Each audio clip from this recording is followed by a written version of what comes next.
Ya, al aire. Bien.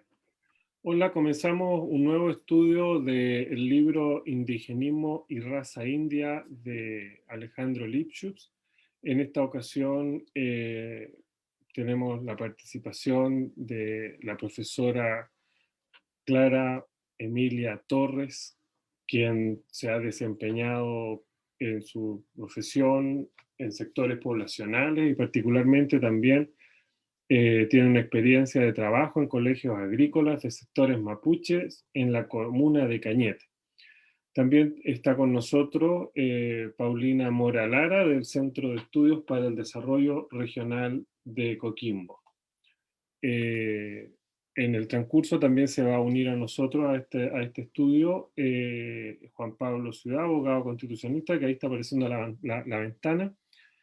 Y entonces hoy día vamos a seguir analizando el capítulo segundo y el capítulo tercero de este libro que se llama Indigenismo y raza india. Y para ese efecto entonces vamos a poner las láminas que teníamos preparadas para esta ocasión, que ahí se puede ver, ¿no es cierto? Sencillamente ahí está la enunciación del título de este capítulo segundo, que es el valor biológico y cultural de las masas indígenas, en donde fundamentalmente lo que se ve es una crítica a las objeciones biologistas o biologicistas en particular. O sea, se va a ver las tres objeciones que hay desde el punto de vista de esta crítica que hace Lipschutz.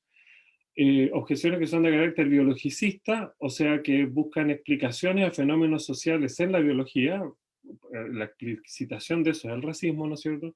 Y son objeciones a la reivindicación indígena, puesto que, como hemos visto, este libro viene a ser un intento de crítica a esas objeciones y fundamentación de la reivindicación indígena. Entonces tenemos el prólogo, ahí están los tres capítulos enunciados luego del prólogo con números romanos, el segundo y el tercero, que son objeto de lo que hoy día estamos considerando, y entonces podemos ver ya aquí las tres objeciones propiamente tal. Explícitamente, Lipschutz habla de objeciones biológicas, ¿sí?, contra las reivindicaciones culturales indoamericanas, o contra las reivindicaciones económicas indoamericanas, también le llama Lipschutz. Entonces, lo que tenemos acá es que dice que de la derrota político-militar que sufrieron los pueblos indígenas frente al invasor español, se deduciría eh, una inferioridad racial, ¿no es cierto? O sea, la derrota confirmaría una superioridad racial del invasor.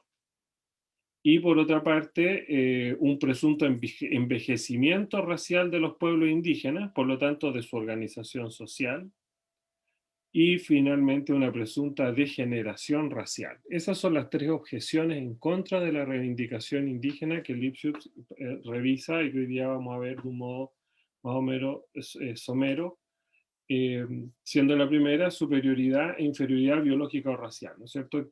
Obviamente Lipschutz parte planteando esto que es la medida del valor biológico o racial, ¿no es cierto? Obviamente él dice de que eso en un sentido biológico, estrictamente, no tenemos que recordar que Lipschutz es biólogo, ese valor biológico no existe. Y da esto como ejemplo en orden a de qué estamos hablando cuando estamos hablando de esta objeción. Dice, esto es una cita, ¿no es cierto?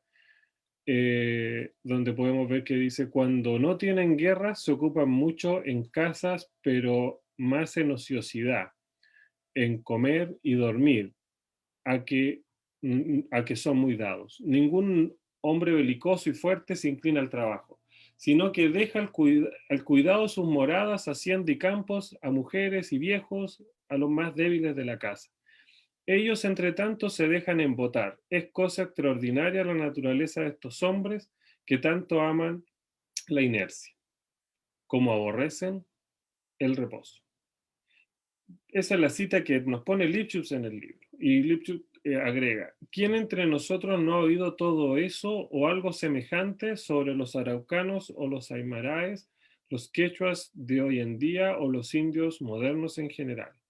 Pero se trata de una cita de Tácito, quien describe a los habitantes del norte de Europa, dice el texto. O sea, está planteando Lipschutz de que esa intuición de la inferioridad de otro pueblo ya la podemos encontrar, por ejemplo, en Tácito. Y lo mismo que se está diciendo, por ejemplo, respecto al pueblo quechua, que está diciendo el español respecto al quechua, o que está diciendo el mestizo aristocratizado del Perú respecto al quechua, también lo estaba diciendo Tácito respecto a estos, entre comillas, también llamados bárbaros, ¿no es cierto? Que son los del norte de Europa, o sea, está hablando de lo que actualmente es Inglaterra, lo que son los nórdicos, los alemanes. Eso a Tácito se le resulta como lo inferior. Así dice Lipschutz, el Código Teodosio, que es del año 438, prohíbe expresamente el matrimonio entre romanos y bárbaros, que hoy son el pueblo inglés, francés, alemán y escandinavo. Ellos dictan 15 siglos después del Código Teodosio leyes matrimoniales algo semejantes. ¿Sí? O sea, los mismos pueblos que son, digámoslo así, inferiorizados por el romano, luego esos pueblos inferiorizados inferiorizan a otros pueblos. En ese sentido, alude Lipschutz citando a Malinowski. Tenemos que recordar que en ese tiempo Malinowski era una figura que estaba en su obra estaba en pleno desarrollo.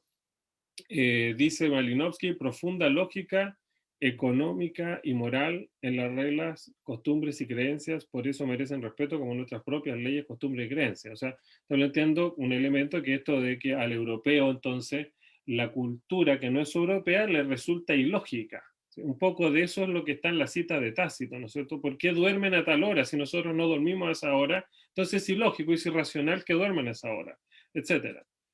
Y por otra parte también cita Lipschutz a Carl Gustav Jung. La cita dice, no es más lógico o ilógico que nosotros. ¿Sí? Su funcionamiento psíquico es esencialmente igual, diferentes son solo sus ideas preconcebidas. O sea, entendido por ideas preconcebidas, en cierto modo, su normativa cultural. Pero eso no es ni más lógico ni menos ilógico. ¿Por qué Lipschutz se centra en esto de lo lógico? Porque evidentemente que hay un problema escondido o subyacente, que es el problema de que es una comunidad humana en términos universales. ¿Sí? Que lo vamos a ver precisamente a partir de este punto también. Este es que la segunda objeción a la reivindicación indígena es esta tesis del envejecimiento racial, que hoy en día sigue absolutamente vigente, existe todavía, no sé, pero de otra forma. No se dice que la etnia indígena tal o cual está envejecida, sino que, por ejemplo, se dice de que está pasada de moda, está caduca, ¿sí? Ha sufrido una decadencia. Y en este sentido, lo que dice el dicho, ¿no es cierto?, es que es el envejecimiento, también se le acusa, por decirlo así, de decaimiento o de pronta desaparición. La tesis supone, comillas, dice Lichus, que los pueblos tienen que seguir en su evolución las mismas etapas fisiológicas que el individuo. Esto evidentemente es un elemento que excede a lo que estamos estudiando, pero que se relaciona con lo anterior, en términos de que es una comunidad humana. ¿Sí? Una comunidad humana evidentemente no es solo un grupo de individuos. Y en este sentido, por ejemplo, está esta tentación, que es una tentación que existe. Por ejemplo, si nosotros vemos el famoso, esta especie de leyenda, de relato mitológico de Menenio Agripa, o el Polycraticus, etcétera, textos de ese cuño, ¿no es cierto?, en donde se hace una comparación, una analogía en cómo funciona la comunidad respecto a cómo funciona el cuerpo humano, ¿no es cierto? O sea, por ejemplo, habría como gente que tiene poder, entonces vendría a ser como la cabeza, ¿no es cierto?, mientras que otros que tienen que trabajar, que serían como el estómago o los brazos de la comunidad, etcétera. Ese tipo de intuición evidentemente está trabajando en este tipo de objeciones a la reivindicación indígena, según lo que podemos ver acá. Dice Lipschutz, se comparan pueblos con individuos, como si fuera pueblo la suma algebraica de tantos y tantos individuos. Evidentemente, ahí tenemos, por cierto, una crítica también al positivismo, dicho sea de paso, ¿no es cierto? La comunidad no es solo un grupo humano, si solo fuera un grupo humano, ya hubiésemos entendido en qué consiste la existencia humana, etcétera. Ciertos pueblos han disminuido el número de individuos que los componen, lo que queda todavía por demostrar, o sea, Lipschitz está planteando que eso tampoco hay pruebas en términos estrictos. Por ejemplo, no hay pruebas. ¿Por qué? Porque tú podrías decir que hay una población indígena que en la medida en que está viviendo en la ciudad o que está usando otro tipo de vestimenta, ya no es contabilizada como indígena, que es un poco lo que hemos visto en otras sesiones, ¿no es cierto? En cierto modo, la intuición vulgar, ¿no es cierto?, sobre la cual puede afirmarse el racismo, es el aspecto, ¿no es cierto? Y el aspecto de algunos rasgos físicos, ni siquiera de todos, ¿no es cierto? Sobre todo la cara. No hay discriminación racial en virtud del largo del, de los omóplatos o de los pies, ¿no es cierto? Etcétera. No nos fijamos en los pies, por decirlo así. No convivimos fijándonos en los pies. Bueno, esto tampoco se explicaría por causas internas biológicas, o sea, si fuese así, si hubiera una disminución, tampoco se explicaría por causas internas biológicas o por la, comillas, edad o la vejez de esos pueblos, sino por causas sociales. No obstante, en el plano biológico sí hay efectos de la invasión del Imperio Español, como es la importación de nuevas enfermedades infecciosas o el alcoholismo. Realizaron los encomenderos su obra desorganizadora durante siglos en forma tan perfecta que en las guerras de independencia al comienzo del siglo XIX no originaron nuevas naciones, sino repúblicas con límites bastante mal definidos que se trazaban o borraban según el avance de las fuerzas feudal-oligárquicas. ¿Sí? O sea, lo que está planteando, por cierto, aquí Lipschitz es el punto de la desorganización que genera la invasión en las comunidades indígenas, ¿no es cierto?, en los complejos políticos, en los estados indígenas, y que los criollos, al derrotar, ¿no es cierto?, al Imperio Español y expulsarlo, lo que quedan son solo repúblicas, o sea, digamos, que quedan estos acuerdos políticos entre la oligarquía que se expresan en líneas en el mapa. ¿Sí? Por eso, de cierto modo, está diciendo que solo son repúblicas, no son naciones, en el sentido de que son tratados entre propietarios de tierra, propietario de tierra argentino, propietario de tierra brasileño, ecuatoriano, uruguayo, etcétera. ¿Sí? No es evidentemente el pueblo el que está participando en la constitución de esa república, sino como tropa detrás del latifundista que va vestido de general, ¿sí?, para enfrentarse, digámoslo así, al funcionario del Estado español, también vestido de militar, ¿verdad? Y esta tercera objeción a la reivindicación indígena que Lipschitz está refutando es la degeneración y el mestizaje. O sea, se entendería de que la situación de pobreza, de pauperismo de las masas populares latinoamericanas, en su gran mayoría mestizas, ¿no es cierto? O sea, todo este problema de salud, de alimentación, la precariedad rural, urbana, etcétera, todo eso mostraría de que estamos frente a una, comillas, raza degenerada, ¿sí? O sea, habría una presunta causa que se derivaría de los malos resultados que hubiera dado el mestizaje entre indígenas y blancos, ¿sí? Y por lo tanto habría, por ejemplo, una solución que para los chilenos y las chilenas no es tan desconocida, que es la migración blanca. O sea, traigamos alemanes. Entonces así vamos a mejorar, entre comillas, la raza. O sea, expresión chilena, dicho sea de paso. Y también tú puedes blanquear la educación, blanquear la religión, o sea, poner la educación del blanco, poner la educación, perdón, la religión del blanco, dada esta especie de mala sangre, ¿sí?, que tendría la población latinoamericana en general. Tenemos que recordar que este texto está abocado en general a América Latina, no a Chile en particular. En estos hechos innegables se fundan aquellos que ante el grave problema de los indígenas en las distintas repúblicas del continente hablan de la imposibilidad de resolver el problema económico-cultural de la América española sin cambiar biológicamente la composición racial de los pueblos hispanoamericanos por una nueva inmigración blanca. Piensan ellos también que debe protegerse a esta nueva capa blanca de la mezcla con los indios, ya que el mestizaje dio resultados tan poco satisfactorios. Esa es la cita que seleccionamos de este capítulo, para donde estamos viendo esto como de las causas, presuntas soluciones. Y entonces en refutación a eso, Lipschutz da el caso de los Bastard o de Bastardland, ¿no es cierto? Que es una investigación que en ese tiempo se está desarrollando, recordamos que es un texto del año 37, ¿no es cierto? De Eugen Fischer, quien está haciendo esa investigación en África, respecto a los llamados Bastard, que así mismo se llaman Bastard, ese pueblo, ¿sí? Que es un pueblo ganadero originado de la unión entre los afrikaners y los otentores. Caso distintivo porque se desarrolló en separación de los afrikaners. O sea, los afrikaners, ¿no es cierto?, que son los blancos, tienen en su seno una capa de mestizos, y esos mestizos se van de la coexistencia con los blancos porque se sienten discriminados por los blancos, ¿sí? Ese es el caso que está poniendo Lipschutz. Dice, dos momentos más son sumamente significativos. Los peones dependientes de los mismos bastardos ganaderos, o sea, los bastards que se fueron del pueblo y fundaron otro pueblo, ahora ellos tienen peones.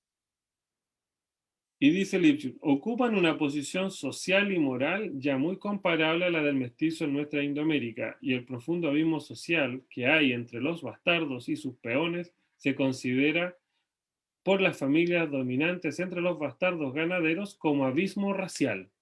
O sea, el que estaba sintiéndose discriminado al punto que emigró, se fue, toda la población mestiza se fue, se separó de los blancos, se fue a otro lugar a vivir. Y ellos ahora tienen peones, ahora esos que estaban siendo discriminados discriminan al peón y lo ven como de otra raza. Aquí también nos encontramos con la severa ley del espectro racial y con su consecuencia la hipocresía racial. Plantea el Lipschutz en orden a este ejemplo que está dando, en orden a la discriminación, ¿cierto? Que es una discriminación que también obviamente, como hemos visto, proviene del mestizo. En otros libros, de hecho, Lipschutz también plantea la discriminación que puede haber de la población indígena urbana respecto a la población indígena rural, etc. Y por otra parte también menciona que es el caso de la población afroamericana en Estados Unidos, que es un elemento que luego desarrolla también en otros libros, empezando en Centroamérica fundamentalmente y en el Brasil, discriminación que incluye al mulato, perdón. Y entonces en esa discriminación da este ejemplo Lipschutz, ¿no es cierto?, que dice que este código de reglas, el del apartheid que existe en Estados Unidos, que existía, debemos recordar que esto existía en el tiempo de Lipschutz, el 37, ¿no es cierto?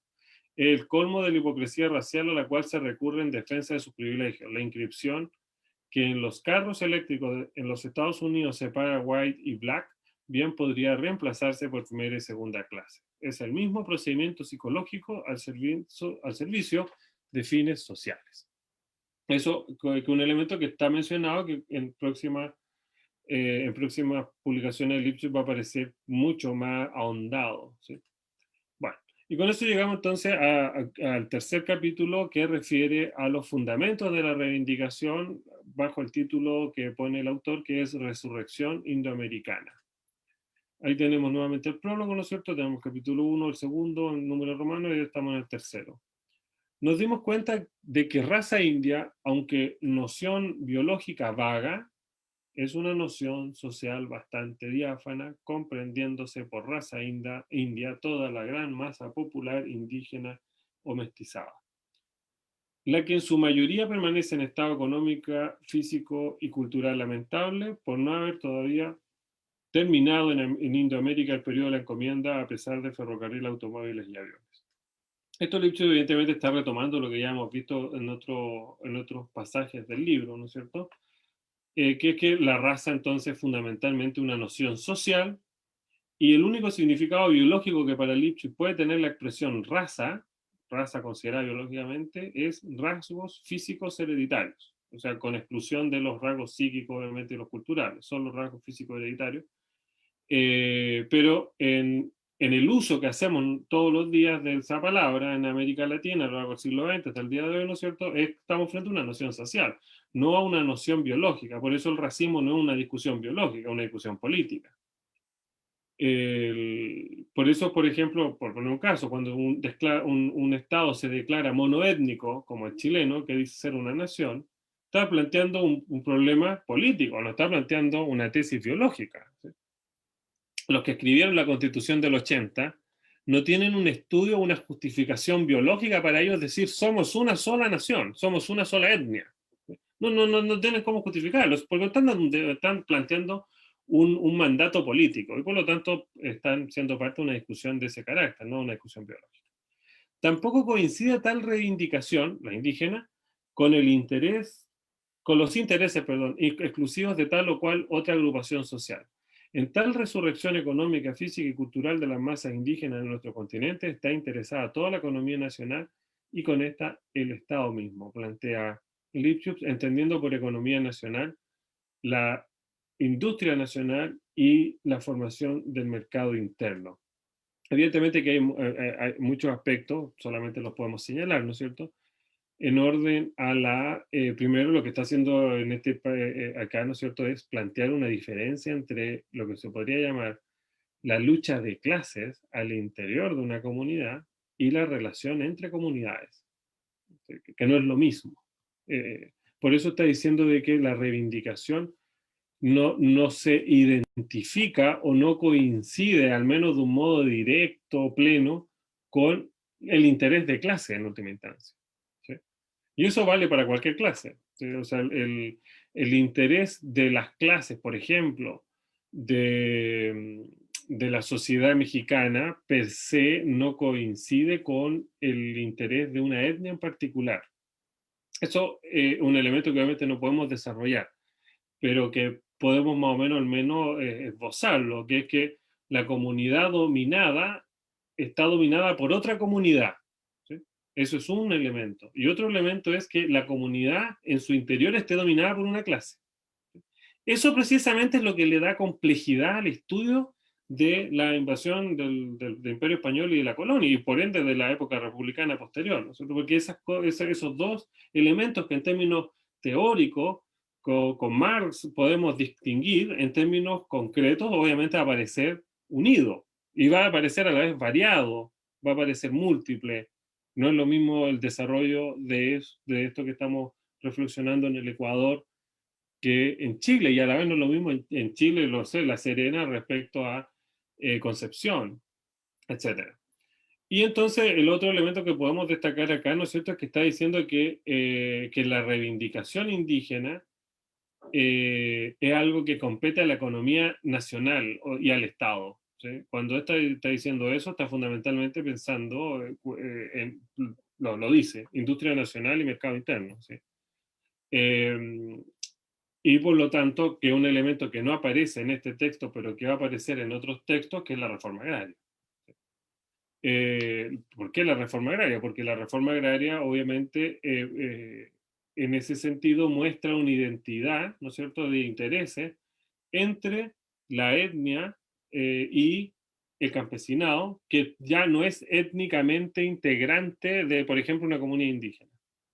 Y está diciendo industria nacional y mercado interno en el sentido de que la reivindicación supone cierta relación para la industria nacional. ¿Sí? ¿Por qué? Porque la población indígena es partícipe de la economía nacional. ¿Sí? O, por ejemplo, si vemos esto en el caso de poblaciones en donde la proporción entre la población mestiza y la indígena es como la peruana, por ejemplo, esto resulta evidente. ¿Sí? Tú no puedes pensar la economía del Perú sin pensar en la economía de la sierra. Y el 80% de la economía de la sierra es una economía que supone población indígena y en gran parte comunidades indígenas. Llegando la reivindicación económica y cultural de las masas indígenas a ser la base misma de la vida de las repúblicas indoamericanas. Esa es la expresión que Lipschutz destaca, ¿no es cierto? Que la reivindicación es la base de la vida de las repúblicas indoamericanas. ¿Por qué? Porque en rigor ese sería el problema político de cómo se va a estructurar el Estado reconociendo la existencia de esa reivindicación y por lo tanto del sujeto que está reivindicando eso. La obra creadora espiritual colectiva de un grupo de hombres ligados por intereses comunes vitales en un territorio limitado es lo que llamamos creación de una tradición nacional. Esta obra creadora nacional se puede efectuar en nuestro continente solo con la incorporación de las masas indígenas como factor activo en sentido económico y espiritual. En la vida de los pueblos hispanoamericanos, solo así llegará a su término feliz el proceso formativo de las nuevas naciones indoamericanas, proceso que comenzó con la conquista. Entonces, aquí más o menos tenemos ya, por decirlo así, la visión que tiene Lipschutz en este texto del año 37 en orden a la relación entre la reivindicación indígena y la nación o el Estado-nación, a la cual le agrega Lipschutz este aspecto que refiere al internacionalismo. O sea, dice respecto a esto: si condiciones de origen geográfico y cultural determinaron y continúan determinando una división nacional entre pueblos hispanoamericanos, hay otras condiciones más que los reúnen en una confederación internacional. Y esas condiciones confluyentes serían, por ejemplo, el idioma de la mayoría de la población en este continente, las condiciones económicas y sociales similares, que ya hemos visto, la encomienda, el desarrollo luego el fondo, el desarrollo luego el capital, rasgos raciales, posibilidades de desarrollo, etc. Entonces, lo que está planteando Lipschutz en este sentido es que con esta idea de la confederación, por lo que está planteando una idea muy similar a la de Simón Bolívar, por decirlo así, en donde la relación entre, por ejemplo, chilenos respecto a bolivianos, bolivianas, supone también la relación de mapuches, de quechuas, de aymaras, de changos, etc. Y en ese contexto, Lipschutz ve un camino a seguir en este sentido en el internacionalismo de todos los pueblos, ¿sí? Que en última instancia están enfrentados a enemigos similares, como en este tiempo aún era el poder del latifundio y del gran capital, poder que sigue hasta el día de hoy, y del imperialismo, que también es un poder que sigue hasta el día de hoy. Con eso concluyen entonces las láminas. Les recordamos que estamos con Paulina, con María Clara, perdón, con Clara Emilia, perdón, Mila, dice ahí la ventanita, y con Juan Pablo, ¿sí? Bueno, para iniciar la reflexión en orden a estos contenidos que hemos visto de un modo apretado, ¿no es cierto? Le iba a pasar ahora la palabra a Clara Emilia y luego continuamos con el desarrollo de esta instancia en que estamos revisando el libro Indoamericanismo y raza india. Hola, estimados.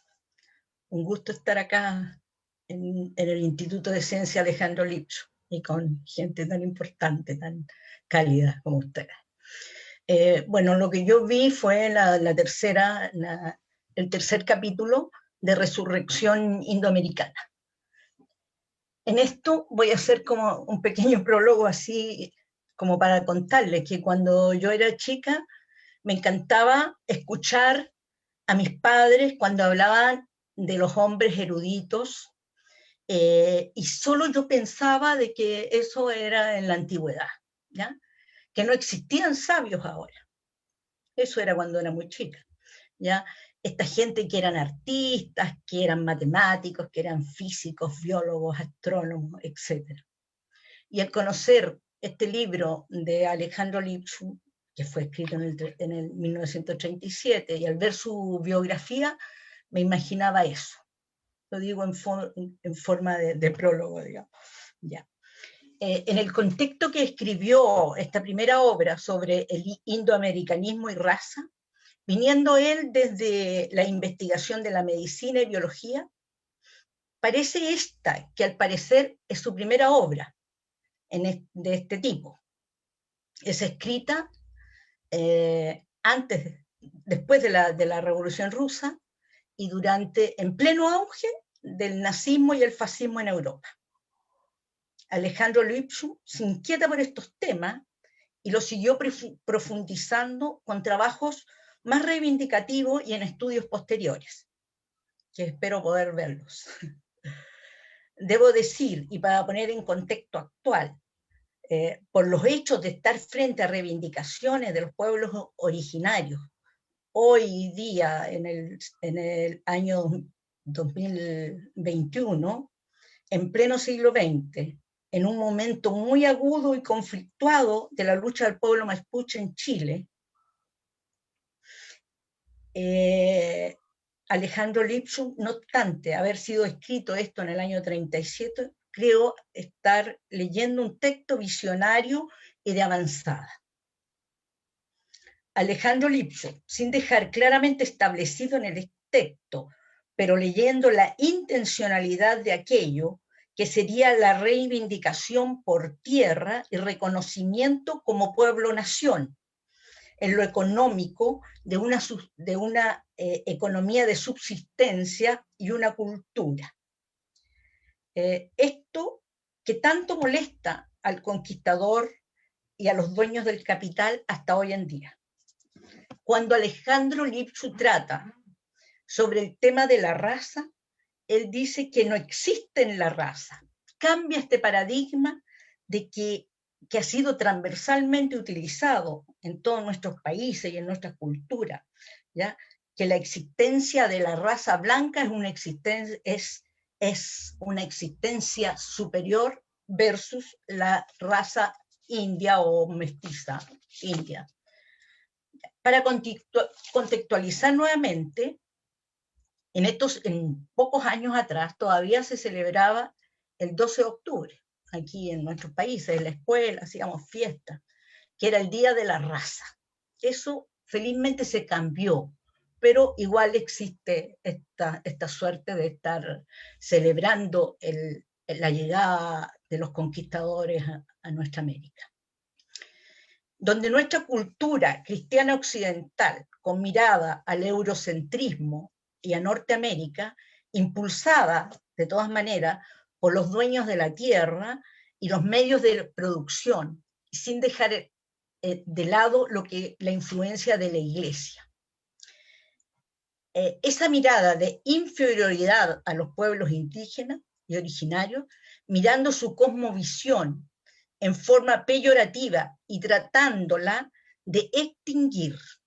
Alejandro Lipschutz plantea en estos años que las razas no existen, que solo son similitudes biológicas y que lo determina una noción social compuesta de una masa popular mestiza que pertenecen a una economía y cultura donde aún no se termina con el neofeudalismo y las encomiendas. La encomienda, digamos, los dueños del capital y todos ellos.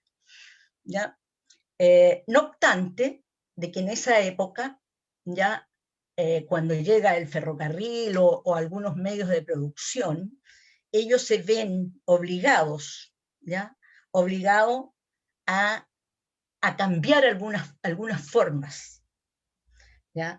Ellos continúan explotando a esta América morena y siguen usurpando las tierras, ¿ya? Y el menoscabo absoluto a su cultura ancestral.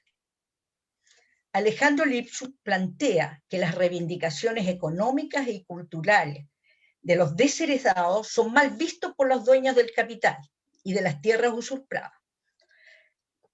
Los nuevos dueños se sienten superiores.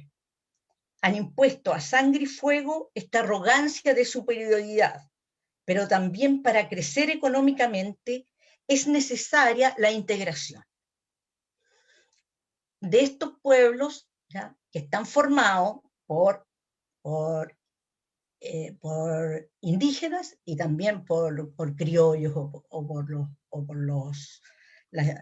europeos o los que llegaron. Con los avances tecnológicos y poder competir económicamente con Europa y Estados Unidos, es necesario educar y transformarlos en consumidores y que se implementan algunas leyes mínimas para que los indios mestizos y que sean sujetos de producción, una suerte, como decía anteriormente, de integración, entregando algunos conocimientos que necesitan mano de obra barata con una cierta capacitación técnica para asumir las nuevas formas de producción industrializada. El conquistador y los pueblos originarios dieron forma a estos pueblos, sacrificando en gran medida el patrimonio cultural, y de ahí donde Alejandro Lipshutz dice de una relevancia de nuestros días, comillas, esto lo voy a leer, que la cultura no se compra ni se vende, no tiene un valor en peso, ya no se implanta por decreto, sino que nacen y evolucionan tradiciones de antaño y también reciente, y es de su propio proceso vital. Pero sin embargo, no está exento de influencias del conquistador y del explotador.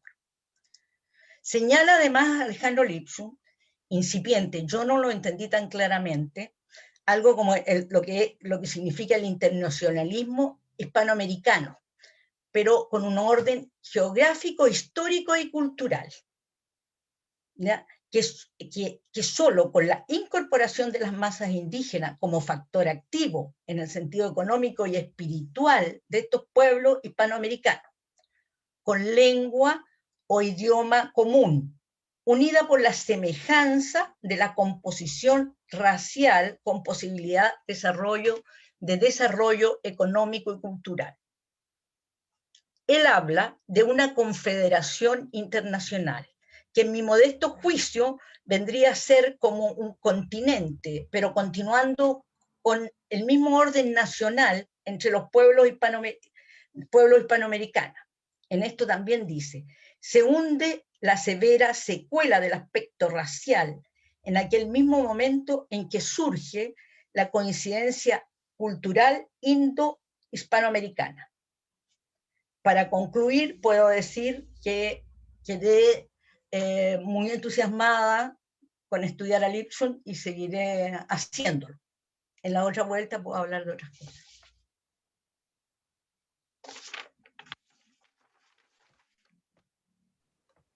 Muchas gracias, Clara Emilia, por tu brillante exposición y los elementos que nos comparte el día de hoy.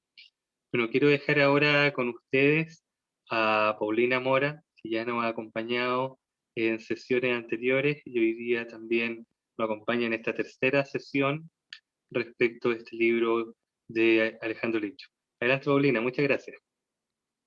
Gracias, Juan Pablo. Saludar a Max, a Clara también, por las grandes posiciones de Alejandro Lipshutz y de este libro en particular. Como dijo Juan Pablo, yo tuve la posibilidad de participar en la sesión anterior, donde también, que va todo unido, en realidad todos estos capítulos se van repitiendo también bastantes conceptos durante todo el texto, y advertimos algunos elementos que eran centrales a mi juicio de poder analizar, que estaban muy presentes obviamente y que todavía están vigentes, que tenía que ver con el concepto de la raza, con las relaciones de poder-dominación y el concepto de reivindicación en su calidad de construcción de este sujeto político indígena en su calidad de agente transformador. ¿Ya? Solamente como en un elemento más bien de carácter sintético, bueno, Lipshutz lo que hace de alguna manera es situar esta categoría racial como un ejercicio de dominación colonial, ¿ya? O sea, la raza como este elemento explicativo finalmente de la explotación económica, social, con la finalidad de expropiar tanto el trabajo como la fuerza de trabajo, las tierras, etcétera. Y de alguna manera nos da ciertas luces respecto de la configuración de este patrón de poder capitalista moderno colonial, que en sí mismo clasifica, que en sí mismo segrega, ya sea por raza, por género, por etnia, por clase, y así un sinnúmero de otras categorías que van emergiendo y van operando también de una manera muy interseccional entre cada una de esos conceptos. Y además de eso, que como la raza también, o este concepto biologicista, se van construyendo subjetividades en torno a ese otro que ha sido invisible, ese otro negado, ese otro excluido, y que validan finalmente la explotación en sí mismo. Entonces, ahora quería tomar como un poco como base este elemento que del indoamericanismo, que es reivindicación de derechos económicos y culturales de ciertas agrupaciones sociales, además de que obviamente está en oposición a su antagónico, que también ahí lo plantea. Ya que en la reflexión anterior nos habíamos situado precisamente desde las relaciones asimétricas de poder como forma de jerarquización de la fuerza de trabajo bajo distintos mecanismos de dominación, los cuales fueron justificados mediante esta categoría racial biológica. Pero ahora quisiera abordar el concepto precisamente, o esta noción de indoamericanismo en relación a la reivindicación, ya que cuando lo releí otra vez, porque había que como releerlo varias veces. Pensé que es cortito, pero no, en realidad hay que leerlo varias veces. Nos obliga a pensar precisamente este concepto de esta noción de indoamericanismo, las relaciones de poder, pero desde un eje raza-territorio, ¿ya? Nos sitúa desde un espacio también territorial, que releva el elemento geopolítico cultural de los espacios dominados. Pero, ¿en qué se materializó eso en definitiva? Dominio de territorio, apropiación de riquezas naturales, hegemonía política, cultural y productiva, y obviamente también el sometimiento en sí mismo. Por tanto, a través de este argumento de la racialización, por una parte, como dijimos, se configuran identidades sociales, ¿ya? Y por otra, se determinan también espacios territoriales de exclusión, que en un ejercicio también, desde ese otro invisibilizado, generan ejercicios de resistencia, buscando de alguna manera preservar esas culturas, identidades, historias, significantes, significados, símbolos presentes en esos espacios también territoriales.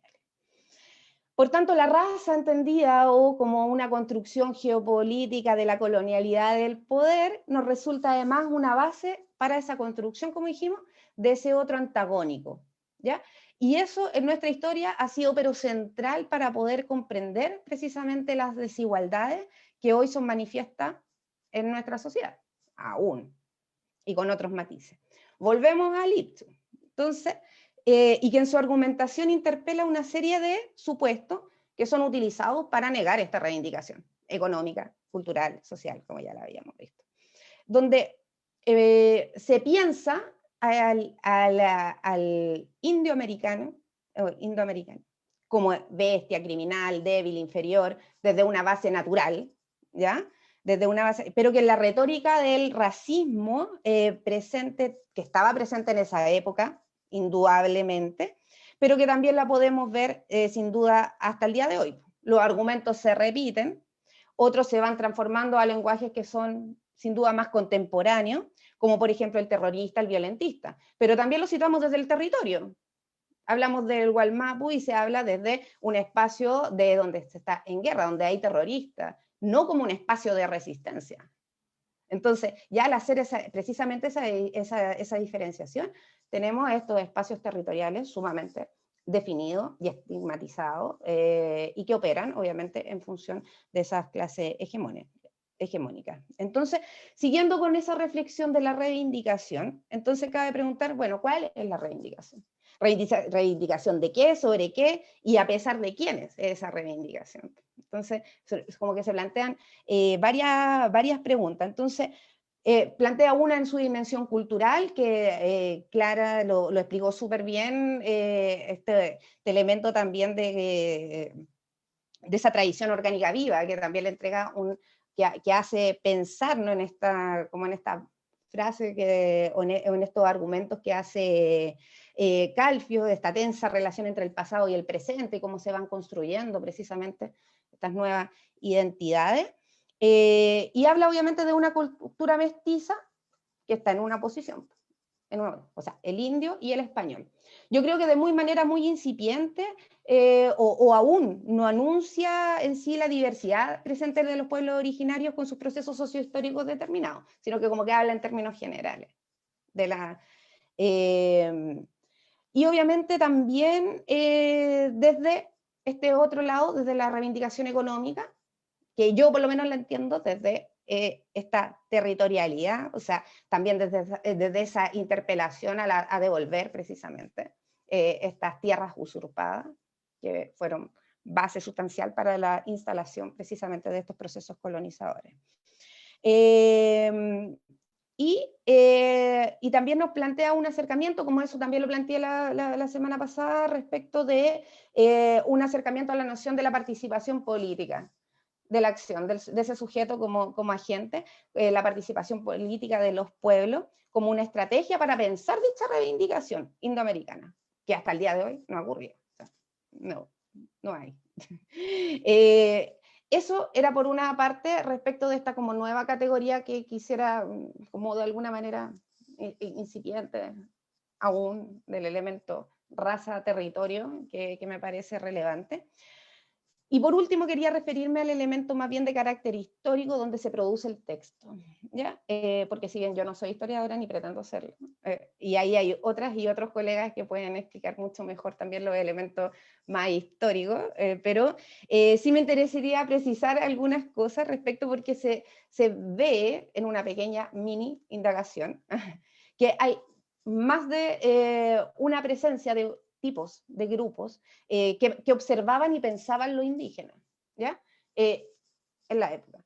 Por una parte teníamos estos grupos de indígenas que colaboraban con los no indígenas, ¿ya? Que de alguna manera eran, y aquí cambió el lenguaje, lo cambio arbitrariamente, en que hablamos de lo indígena y el no indígena. Voy a hacer esa distinción propia de desconstrucción. Como en el caso, por ejemplo, de Manuel Maquilev, que fue alumno de Tomás Guevara, que fue reconocido como uno de los, como de los primeros etnógrafos que empezó a ver el tema indígena, pero asociado a lo que era costumbres, ritos, más como del carácter más folclórico. No interpelando nada, o sea, solamente relatemos, y que no olvidemos que en esa época también, obviamente, muchos de los relatos también se construían en forma oral. Entonces, que el indígena oralmente transmitía y este no indígena lo escribía, ¿ya? Pero siempre muy centrado a este elemento más de costumbrista.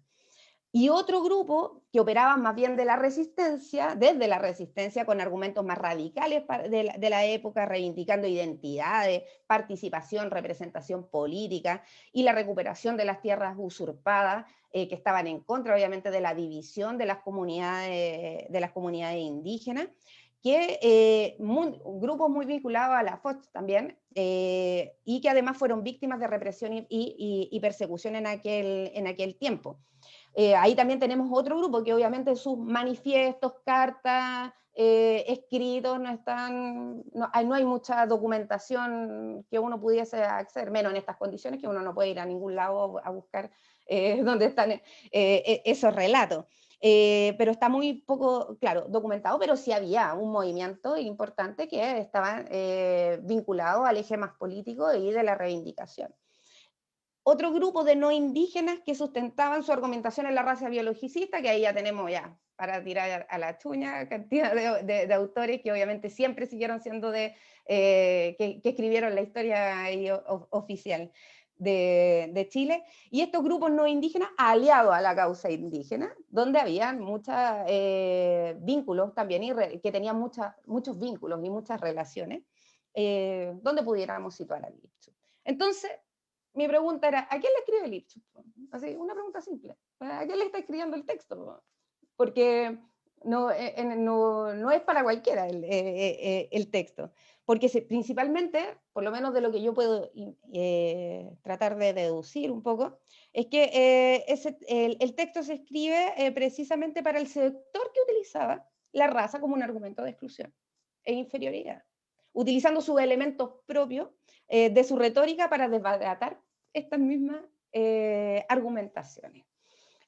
Por lo tanto, como cierre nomás, nos surge de ahí la necesidad obligatoria de pensar proyectos políticos, que obviamente los situamos desde la izquierda, que incorporen una descolonización cultural, mediante una revolución cultural que permita reescribir nuestra historia, y descolonizarnos de estos patrones de cómo todavía siguen operando en la sociedad.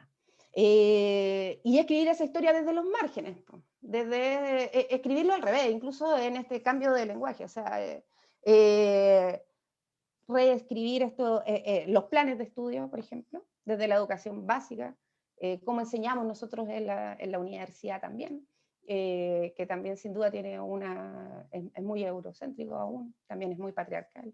Y uno va haciendo ese ejercicio tratando de hacerlo cotidianamente, pero es difícil, pero sin duda un proyecto político finalmente exitoso tiene que incorporar precisamente esta mirada de reescribir parte de nuestra historia y visibilizar ciertos procesos y obviamente a esos otros que, y hablamos acá, indígenas, mujeres, etcétera, y podemos seguir. Eso sería mi intervención por el momento, para que también podamos ahí abrir el diálogo, no sé. Gracias. Muchas gracias, Paulina. Clara, ¿quisieras tú agregar algo más? Mira, yo no sé cómo estamos con los tiempos, pero quería, a raíz que me pareció muy interesante la exposición de Paulina, pero yo traía un par de historias que decir. Les voy a contar unas historias, pues que yo trabajé en una escuela de campo, ¿ya? Y también una historia que pasó como en el año 38 con mi padre. Mi padre y otros de sus compañeros, mi padre era un comunista, y siendo muy jóvenes se fueron a una comunidad huilliche en Chiloé. Entonces ellos fueron con todo el ánimo de enseñar y de recibir cosas, pero obviamente lo que ellos recibieron fue más de lo que enseñaron, ¿ya? Y entre otras cosas fueron a enseñarle a leer, porque la mayoría de la gente que estaba ahí, de toda la comunidad, eran analfabetos, incluyendo niños que no iban a la escuela, ¿ya? Y si iban, hablaban su dialecto, y Mapudungún, que tiene una diferencia con el que hablan acá, pero es lo mismo, ¿ya? Y le fueron a enseñar a leer porque ellos eran discriminados en las escuelas, porque no aprendían a leer, o sea, no aprendían, pero era porque tenían, ellos primero venían con su lengua materna, ¿ya? Entonces esta situación fue bastante conversada entre la gente que estaba ahí, puede ser porque nosotros estamos enseñándoles ya para que no los discriminen, pero acá tenemos un grueso de personas que son analfabetos, que vamos a tener que enseñar, ¿ya? Y además enseñaron otras cosas, ¿ya? Enseñaron otras cosas, intercambiaron, era como una suerte de intercambio de conocimiento en esa época, ¿ya? Estoy hablando del año 38, un año después que haya escrito el libro, que no, me imagino que no lo conocía. Entonces, se instalaron ahí y muchas cosas trataron ellos, con su buena voluntad, de imponer, ¿ya? Conclusión de todo esto, que en esos años, mi padre murió hace varios años atrás, fue en el 97 que murió, entonces ellos decían, mira, todos estos pueblos, primero, ya, las organizaciones, nosotros no podemos imponer, como cultura winca o cultura occidental, cristiana occidental, imponer la forma de organización. Entonces de repente se cometen esos errores de que, oye, que un chileno cualquiera como dar la línea, o sea, eso no corresponde, o sea, ellos tienen que mantener su propia cosmovisión, ¿ya? Y su forma de las organizaciones que tienen, ¿ya? Eso es un caso. El otro que les iba a contar, que en mi escuela, el 70% diría eran alumnos indígenas del pueblo mapuche, en Cañete, era una escuela internada, entonces estaban ahí internados, iban a clase, eran bastante ordenados dentro de todo y buenos alumnos, ¿ya? Y ellos hacían muchas cosas de lo que hacen todos los jóvenes, ¿no? Pero se reunían, ¿ya? a jugar palín, ¿ya? Cuando se quedaban en las tardes, jugaban palín. ¿Ya? Ellos el día de los pueblos, ¿cómo se llama? No sé, no me acuerdo en este minuto, pero para el 12 de octubre, ¿ya? El 12 de octubre ellos hacían sus propias actividades. Bueno, chicos normales, inteligentes, no un problema, ¿ya? Cuando salieron de la escuela media, ¿ya? Muchos de ellos se fueron a las comunidades, ¿ya? Y yo me los he encontrado después. Yo hace ya varios años que no estoy por la zona, pero me los he encontrado, ¿ya? Y los chicos están en las comunidades y siguen sus tradiciones, pero con un empeño, y son voceros y todo, yo los veo por redes y todo. Entonces, te digo de que cuesta, por eso yo me refería ahí en lo anterior, que decía, o sea, la cultura no se compra ni se vende, es algo de que tú, ¿ya?, tienes que defender y tienes que proteger, ¿ya? Y nosotros no tenemos mucho que hacer en ese plan. Eso era con respecto a las dos historias que quería contar. Muchas gracias. Si me permiten, yo quisiera aportar algunos elementos también como reflexiones de lo que he podido extraer de la exposición de hoy y de las páginas que nos tocaba ver. 5 cuestiones que creo que son elementos importantes para la teoría revolucionaria que aporta este libro y en particular las materias observadas el día de hoy. Lo primero es que, como lo señalaba Max en su exposición, Lipschutz es claro en echar por la borda todas aquellas negaciones del indoamericanismo y de la fuerza vital de sus reivindicaciones que hacían los críticos biologicistas que intentaban racializar la discusión. En tanto, en 1937 Lipschutz se da cuenta de que después de lo que posteriormente en 1939 sostuviesen como argumentos, no son simplemente argumentos vacíos, porque ellos mismos son una raza degenerada y son una raza, por cierto, envejecida o caduca. Me parece que por lo tanto echa por la borda cualquier intento de biologización de las discusiones y los procesos o fenómenos sociales, culturales, económicos. Lo segundo es que cuando Lipschutz plantea que la raza india como noción social es bastante rica o diáfana, sostiene él, en virtud de que posee reivindicaciones propias en el plano económico y en el plano de la cultura, ambas fuertemente importantes para el desarrollo, digamos, del indoamericanismo.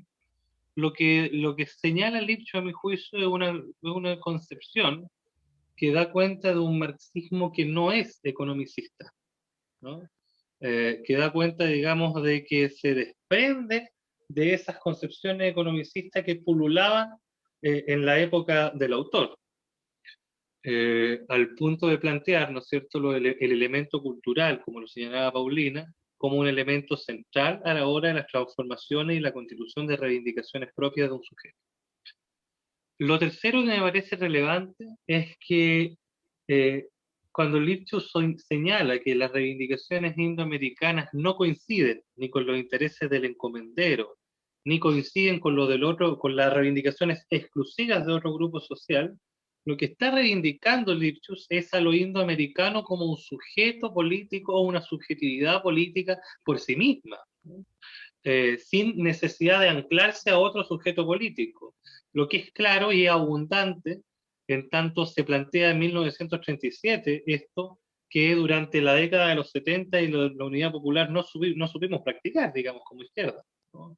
Lo que ocurre durante el desarrollo de la Unidad Popular, a propósito de la autocrítica necesaria que debemos hacer permanentemente, es que las reivindicaciones indoamericanas fueron ancladas a las reivindicaciones del campesinado, como si los mapuches en particular tuviesen los mismos intereses culturales, económicos, políticos y sociales que el campesinado en general, ¿no? Y no tuviesen reivindicaciones propias, exclusivas y probablemente a lo mejor hasta excluyentes de algunas reivindicaciones propiamente campesinas. Entonces, ya en 1937 Lipschutz plantea lo indoamericano como una subjetividad política en particular, cuestión que en la praxis no pudimos desarrollar probablemente durante la Unidad Popular y hemos visto que solamente en las últimas décadas ha florecido. Lo cuarto que creo interesante acá es que siento que Lipschutz, antes del debate sobre lo multicultural, lo intercultural y el giro decolonial, Lipschutz tenía claro una perspectiva no esencialista respecto de la cultura. O sea, Lipschutz señala una perspectiva vitalista orgánica, dice, de estas reivindicaciones de los indoamericanos, en tanto entiende que son tradiciones orgánicas vívidas, dice, ¿no? Que son procesos de nacimiento, de evolución, ¿no? Por lo tanto, para Lipschutz lo indoamericano no dice relación con conservar atemporalmente las prácticas esenciales de una cultura, no se trata de eso. No le niega agencia dinámica a la cultura también es dinamismo, también son dinámicas, también se van transformando con el tiempo, y de hecho, señala Lipschutz, pueden transformarse en virtud de algo que él reconoce como una incorporación funcional. Es decir, pueden pescar, muchas traducciones indoamericanas, digamos, rescatar un elemento hispánico, lo incorporaron de esa cultura en tanto les fueron funcionales para la vitalidad de su propia cultura, ¿no? En ese sentido, Lipschutz no sostiene una mirada esencialista respecto al fenómeno cultura, ni pétrea. Es decir, no es que tenga que conservarse temporalmente, insisto, sino que le reconoce el valor del dinamismo a las propias culturas, cuestión que es esencial, dado que recién en los 90 se empezó a desarrollar este debate y hasta el día de hoy persiste, y Lipschutz ya en la década, ¿cierto?, del 30 plantea un elemento que a mi juicio es claro y es del todo historicista. Y lo último que me gustaría plantear es que Lipschutz sostiene una perspectiva, a mi juicio, en donde podríamos denominar que lo que se ha entendido como neocolonialismo, o también llamados procesos de independencia o de construcción republicana, son procesos absolutamente de blanqueamiento, como lo señalaba Max Paulina, ¿no? Son procesos de blanqueamiento, ¿no? Entonces, ¿qué sentido tiene esta reflexión, y con esto finalizo, en un contexto constituyente como el que estamos viviendo, ¿no? Y creo que tiene absolutamente una fuerza y una potencia en tanto entendemos que cuando en el año 2021 planteamos que el Estado por primera vez en Chile pueda definirse como un Estado plurinacional y la sociedad como una sociedad intercultural, y se reconozcan las reivindicaciones indoamericanas como por sí mismas, lo que estamos haciendo es desblanquear la construcción del Estado. En el año 2021, el plantear un Estado plurinacional y una sociedad intercultural, lo que hace es dar cuenta de que el Estado-nación liberal le fue inasible o incontinente o imposible poder efectivamente, digamos, incorporar estas reivindicaciones indoamericanas, y se requiere ser superado este Estado-nación por un Estado plurinacional, lo que implica, desde el punto de vista del fenómeno político, un desblanqueamiento, un proceso de ensuciar el Estado, el derecho, lo que no es sino ponerle el cuerpo a la idea, ¿no? Es decir, que la democracia, que el Estado, que la sociedad también se funda desde los cuerpos, desde los territorios, como lo proponía, ¿no es cierto?, Paulino. Eso. Yo no sé si alguien quiere aprovechar para plantear algún otro elemento. Solamente complementar cortito, en realidad, a propósito que hablaste del proceso constituyente. Sin duda el cambio de constitución es el punto de partida para cualquier transformación. Es el punto de partida, pero tampoco es el punto final. O sea, yo creo que tenemos que instalar precisamente que se ha estado instalando, evidentemente, la constitución plurinacional, autonomía, reconocimiento, pero es el punto de partida, va a ser nuestra forma base, pero eso también tiene que estar acompañado, obviamente, con gobiernos transformadores y revolucionarios en esta materia. O sea, porque si no, va a quedar solamente en una declaración de principio, porque esto tiene que, como decía anteriormente, como cuando cerré la exposición anterior, nosotros necesitamos obligatoriamente plantear desde un proyecto político una revolución cultural que descolonice precisamente nuestra historia. Y eso parte con reconocimiento, parte con autonomía, parte con reivindicación y parte obviamente con, precisamente hoy día, con el cambio de la Constitución. Y otro elemento que también, a propósito de cuando estaba hablando Clara y Juan Pablo, me volvió a la mente, tener siempre, disculpen, en consideración el rol de las ciencias positivistas, ¿ya? El rol que han tenido en la historia de la humanidad, ¿ya? Precisamente para estas construcciones de esto, del racismo, de la xenofobia, de la homofobia, de de todas las fobias que se puedan imaginar, y el rol que ha tenido precisamente esta ciencia y sus elementos ideológicos. Por tanto, también es necesario rescatar nuestras experiencias desde Latinoamérica y cómo han surgido también, no sé, desde la educación popular, desde la filosofía de la liberación, desde la psicología de la liberación, cómo esas experiencias territoriales también vienen a reivindicar culturalmente en nuestro hacer, desde nuestros territorios, desde nuestros espacios, y resignificar. Juan Pablo también lo anunció en un minuto, qué interesante ver cómo un marxista, en el caso de Lipschutz, que trabaja desde la dialéctica, incorpora la categoría de raza como eje central de análisis. Y eso también ha sido problematizado desde las miradas y la epistemología de coloniales. Decir, bueno, que en Latinoamérica tenemos una condicionante distinta. Fuimos conquistados, fuimos dominados. Entonces, tenemos una connotación distinta que es necesario analizarla también. Muchas gracias, Paulina. Bien, pues, quiero entonces finalizar agradeciendo a Clara Emilia, a Paulina, a Max, y a todas y todos y todes los que nos han visto durante estas 3 sesiones, a las personas que nos acompañaron en las sesiones anteriores, y esperamos tener otras sesiones desde el Instituto de Ciencias Alejandro Lipschutz sobre su obra, sobre su impronta y sobre el legado intelectual y político y social que nos lega a las reivindicaciones del presente, ¿no? Y a las necesidades que queremos elaborar como problemáticas fundamentales a resolver en el futuro. Les damos las gracias nuevamente y esperamos podernos encontrar en algún otro espacio de conversación. Muchas gracias. Gracias. Muchas gracias. Juan Pablo. Gusto de verlos y espero que me inviten para otra ocasión para estudiar, no necesariamente. Así será, de todas maneras. Muchas gracias, Emilia. Listo. Sí, Chao.